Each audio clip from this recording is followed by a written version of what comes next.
ya aquí tendría que unos 20 años. Del 80 al 91. El 24 de marzo de 1980 fue asesinado Óscar Romero, arzobispo de El Salvador.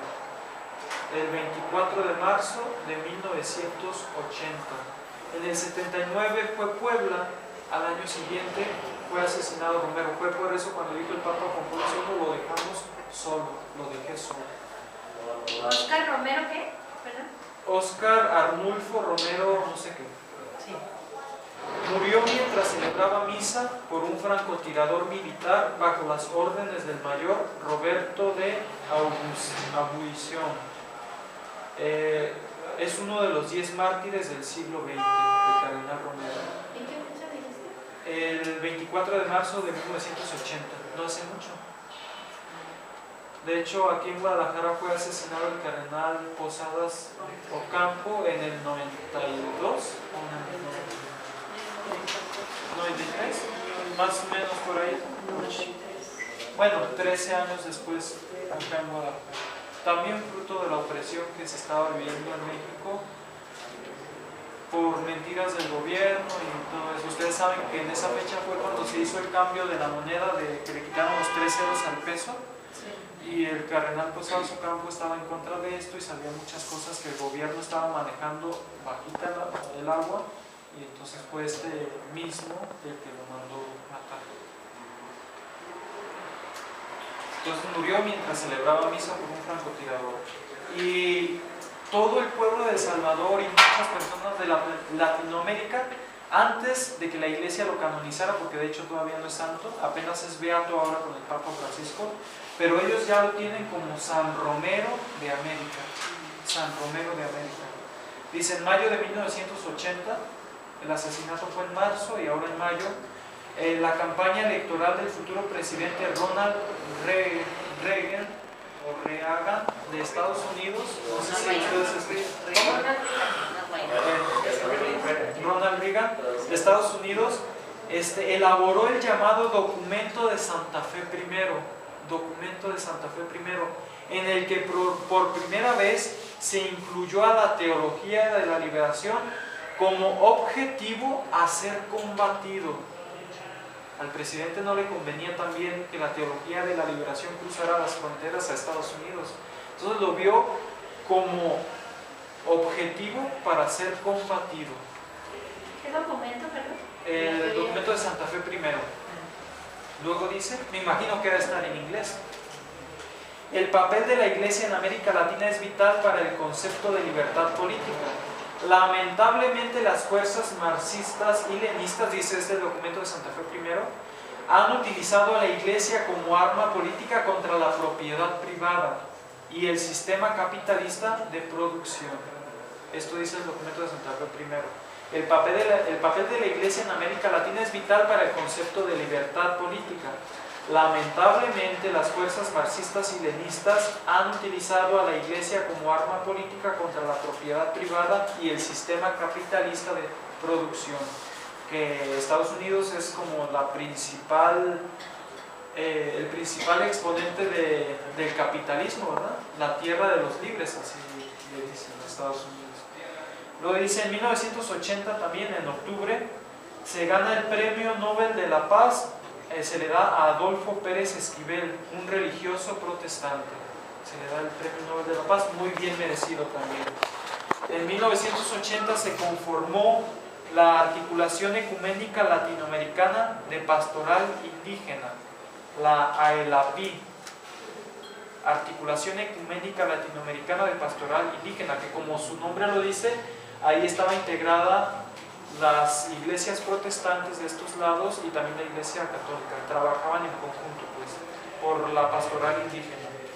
Luego dice, rechazando la pastoral paternalista y optando por una pastoral liberadora mediante la inculturación del Evangelio. En 1983 el Papa Juan Pablo II viajó a Nicaragua y generó un incidente diplomático y teológico cuando se negó a saludar al ministro sacerdote Ernesto Cardenal, procediendo a señalarlo con el dedo mientras Cardenal permanecía arrodillado ante él. Es que Ernesto Cardenal era también un pionero en la teología de la liberación y el Papa Juan Pablo II estaba muy molesto con estas desviaciones y él se hincó para saludarlo y todo y se negó a saludarlo y lo apuntó con el dedo así como diciendo, ahí está bien. o sea, gran traidor, no sé. Yo vi esa escena, está en un video de la CBS o la... Sí. de- Y se negó a saludarlo y lo apuntó con el dedo. Y hasta hubo fotos y por eso causó un gran incidente diplomático teológico. Está bien. Dice, el 4 de febrero del 84, Yo creo que sí. en el marco de la Guerra Fría, ¿saben qué es la Guerra Fría, verdad? No hubo guerra de explosiones, eso, pero era una relación muy tensa entre Estados Unidos y Rusia. Incluso en los Juegos Olímpicos se vivía, Rusia se llevaba casi todas las medallas olímpicas y también Estados Unidos. Y luego la guerra, por eso la película de la guerra de la Star Wars, la guerra de las estrellas, porque ambos países querían llegar primero a la luna, dijeron quien llegue a la luna primero va a dominar el mundo y por eso aquel famoso video falso en donde los estadounidenses llegan a la luna y ponen su bandera, era una guerra, se le conoce como la Guerra Fría, una relación muy tensa entre Estados Unidos y Rusia. Por eso Estados Unidos también se enfadó muchísimo y fue por muchos años grande enemigo de Cuba, porque Cuba, ustedes saben, fue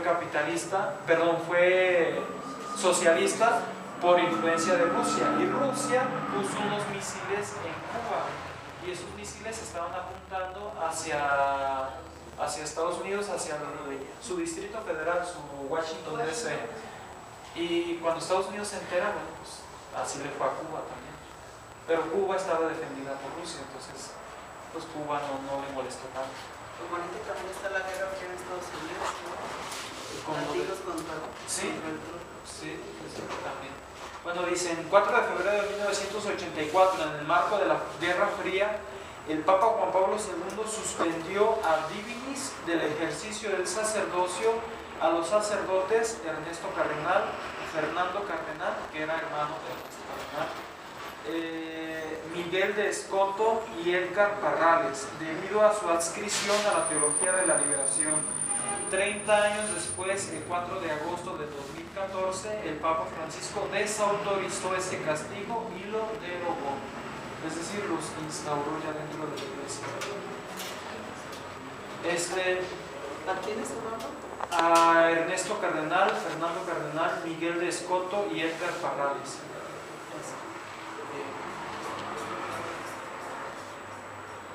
En marzo del 85, la Congregación para la Doctrina de la Fe cuestionó partes de la obra Iglesia, Carisma y Poder, ensayos sobre eclesiología militante del teólogo brasileño Leonardo Boff.